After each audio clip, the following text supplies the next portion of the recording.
데살로니가의 역사를 본다라고 하면은 BC 176년 마게도냐를 통해서 정복한 로마에 의해 마게도냐 제2구역의 수도가 되었던 것을 볼 수가 있습니다.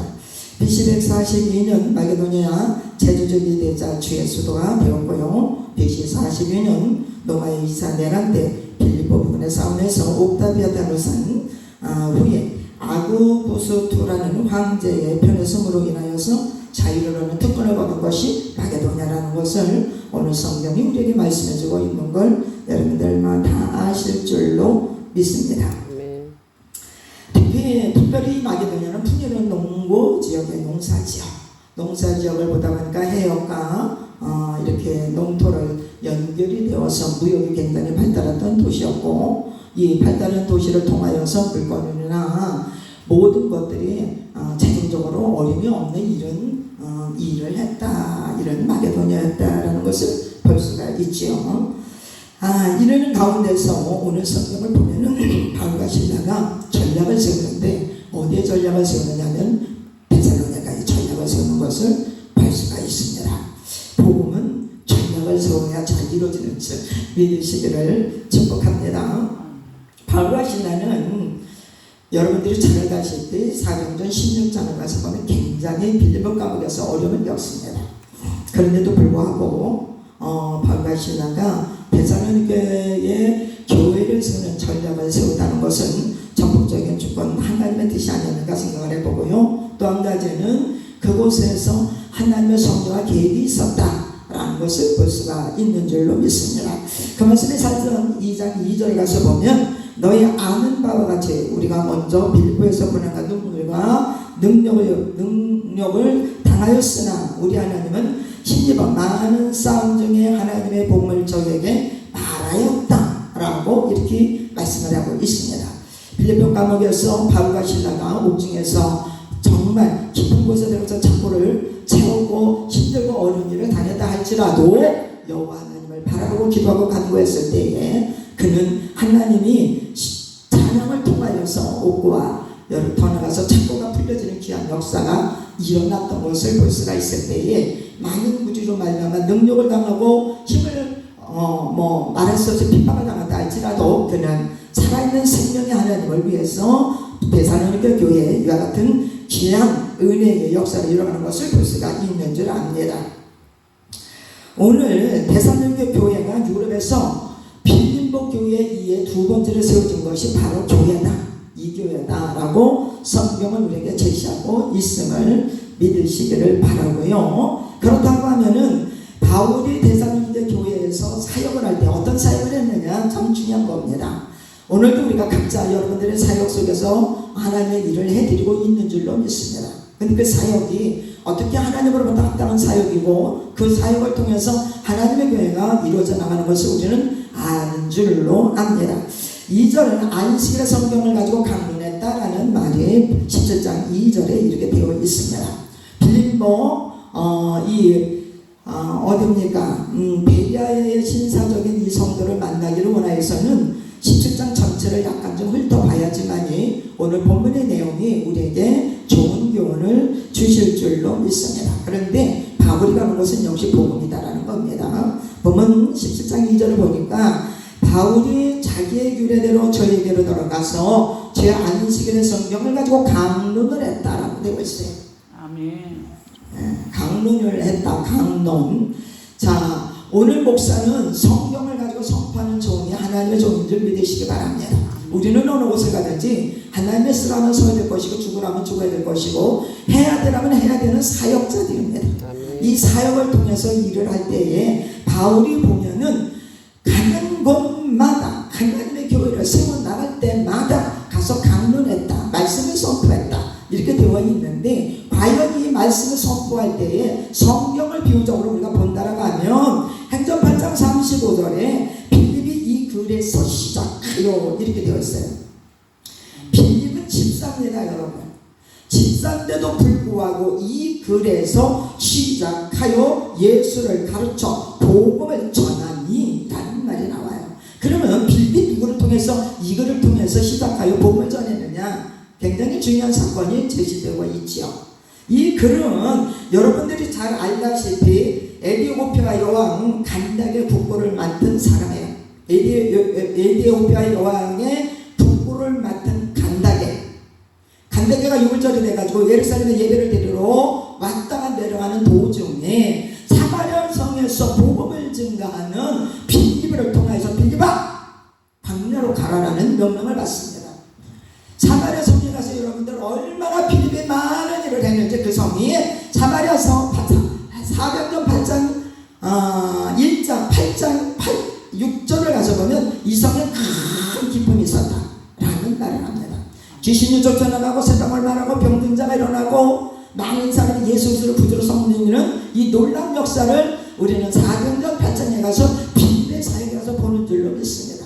이 빌립의 사역을 통하여서 너무나 멋있게 봉사를 하고 너무나 멋있게 하나님의 사역을 하는데도 불구하고 예수님이 빌립아 광야로 가라 했을 때 여러분들 같았으면 어떻게 했을까요? 빌립을 보면 순종하는 집사였어요. 빌립은 주님의 음성을 떨어지면 그대로 순종을 합니다. 자, 그리고 광야로 갑니다. 광야로 가는데 간다게가 예루살렘에서 예배를 드리고 당신의 고향으로 내려가면서 이사야 53장의 말씀을 읽습니다. 자, 빌립이 찾아갑니다. 그거를 알겠뇨? 물어요. 그러니까 가르쳐주는 사람도 있고 알려주는 사람도 내가 어떻게 하노? 이래요. 자, 그렇게 하니까 그러냐? 그럼 마차에 올라탔어요. 마차에 올라타서 이 글은 나에게냐? 타인에게냐?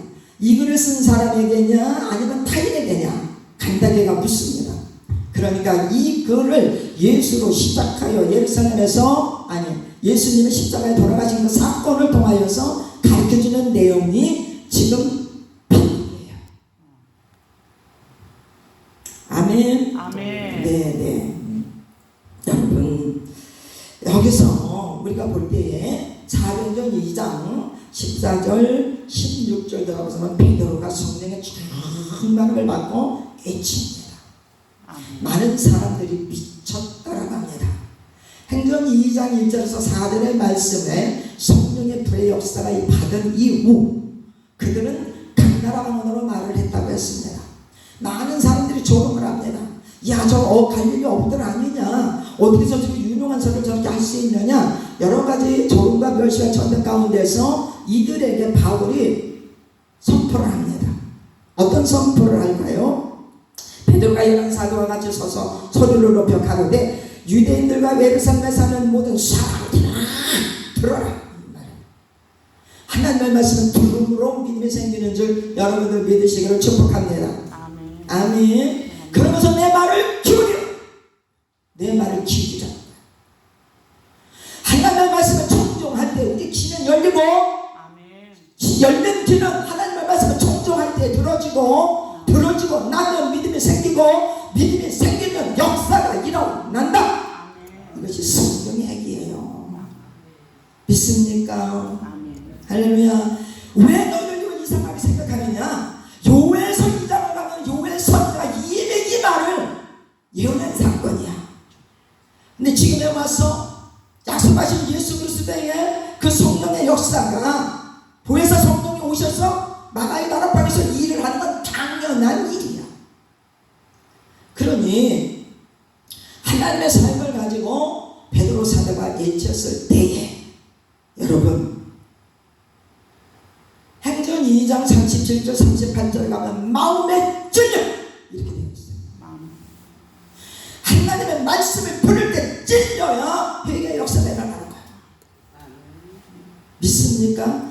하나님의 말씀을 도덕적으로 받으면 사도행전 6장에서 이를 달려 길을 막고 죽이는 일이 일어나는 거예요. 오늘 우리가 이 성령을 통하여서 그냥 형식적인 예배가 되는 게 아니에요. 마음을 다하고 뜻을 다하고 힘을 다하고 정성을 다하고 목숨을 다하여 하나님의 섬기는 역사가 일어나야 되는 거예요.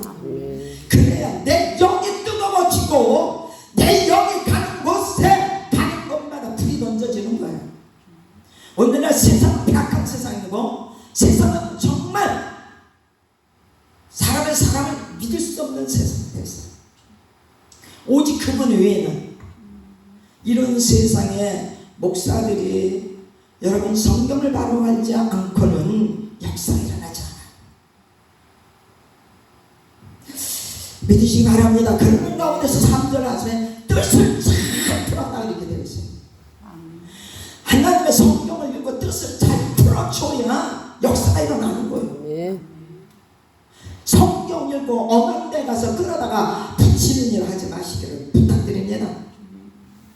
본문 가지고 설교를 해도 여러분 엄청난 설교가 쏟아져 나옵니다. 여러분 우리는 이런 모습을 배워야 돼요. 내가 모르는 건 배우고 배워서 아닌 건 버리고 하나님 앞에 합당한 사람으로 이새의 아들 다윗을 만나니 합당한 사람이다.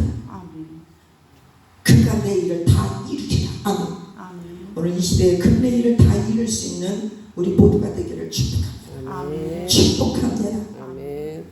뜻을 풀었다. 그의 해받은 것을 뜻을 풀었어. 그리스도 해가 뭡니까 여러분? 그리스도 해는 십자가예요. 십자가. 저는요 바울이 사울이 됐을 때 다메섹에서 예수님 만나잖아요. 예수님 만나면서 그는 하나님의 사람으로 곧걸어집니다. 하나님의 사람으로 곧걸어지면서 그는 한 번도 예수를 버린 적이 없어요. 바울. 오늘 우리는 그 만난 예수 버리면 안 돼요. 시간 따라, 생각 따라, 감정 따라, 내 힘이 따라 이러면 얼마나 그 예수 버릴 때가 많습니까? 그런데 바울은요 다메섹에서 그럴 때 주님이 하셨나요? 사도행전 9장을 가서 보면 얼마나 예수 그리스도를 믿는 해가 아픈지 그를 통해서 내가 사도로 삼는다면서요. 바울이 얼마나 수많은 사람을 죽였습니까?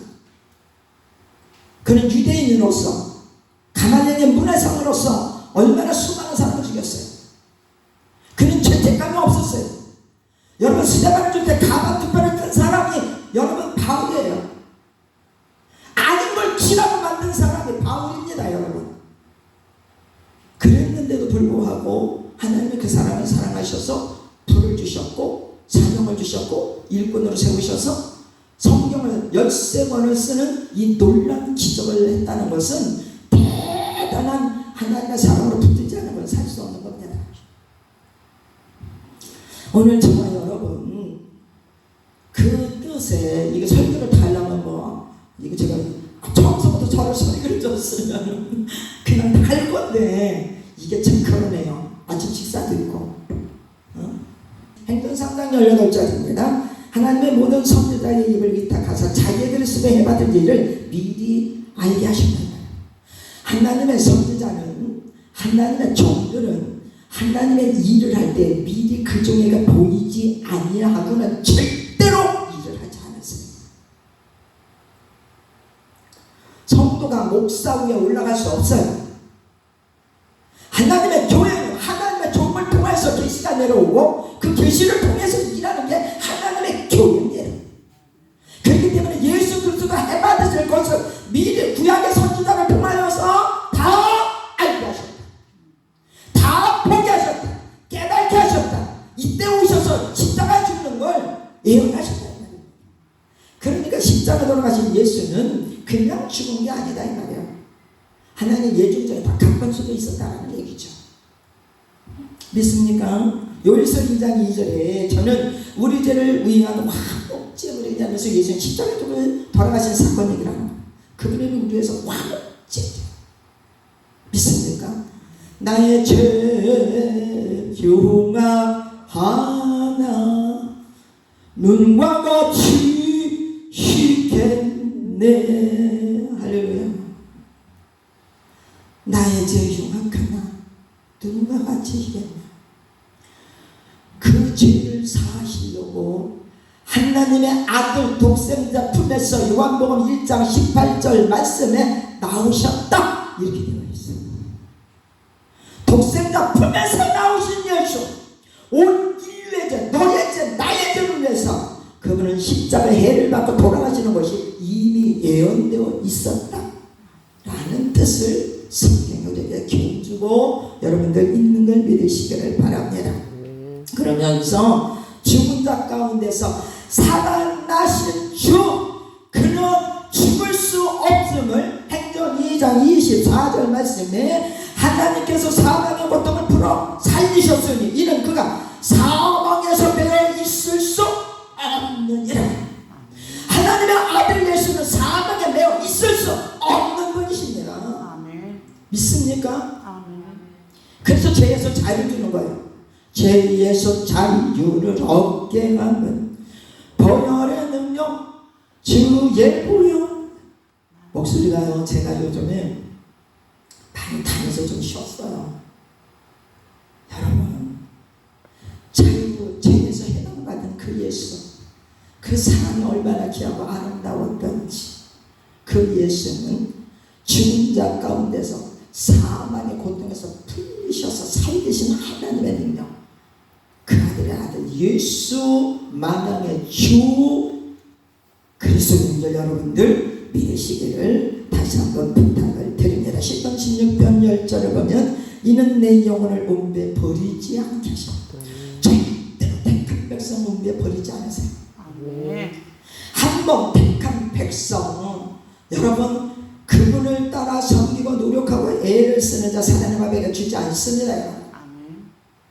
믿습니까? 음부의 권세가 이기지 못해요.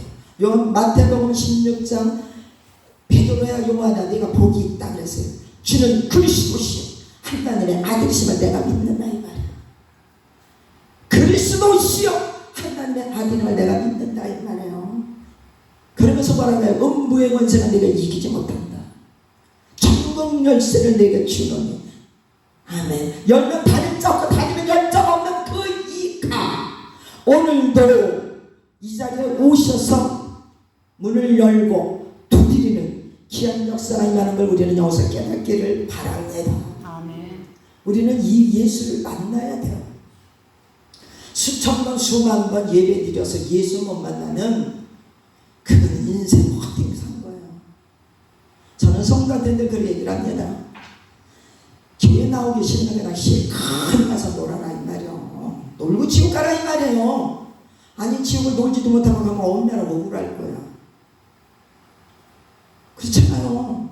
그러나 진짜 예수의 손을 잡으면 하나님 손에 바로 잡혀라 이 말이에요. 그분 손에 잡혀야 돼요. 그분 손에 잡히지 않으면 이 폐악한 세대에 우리가 이겨나갈 수 없습니다. 여러분 얼마나 폐악한 세대입니까?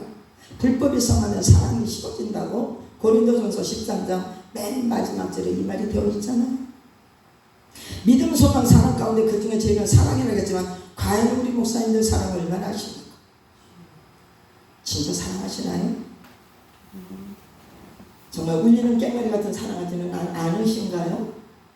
한번 우리 질문을 우리에게 던지고 예배드려야 돼요. 우리 진짜 혼신을 다하면서 내 산 몸이 받는 하나님의 영으로 정말 우리가 산제사 드리고 있나요? 하나님은 우리의 몸을 원하시는 거예요. 몸. 우리의 몸을 믿습니까?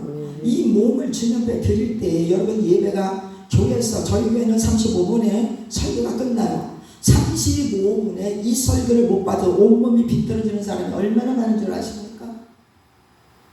눈이 있어도 보지 못하고 귀가 있어도 듣지 못하는 영혼들이 얼마나 많이 있는 줄 아십니까? 그렇다라고 하면 우리 목사들은 정말 정상적으로 예배를 잘 드리고 있습니까? 여러분 한번 생각해 보세요. 예배 드릴 때 폼 갖고 노는 사람은 얼마나 많은 줄 아십니까? 이게 진짜 신령과 진정으로 드리는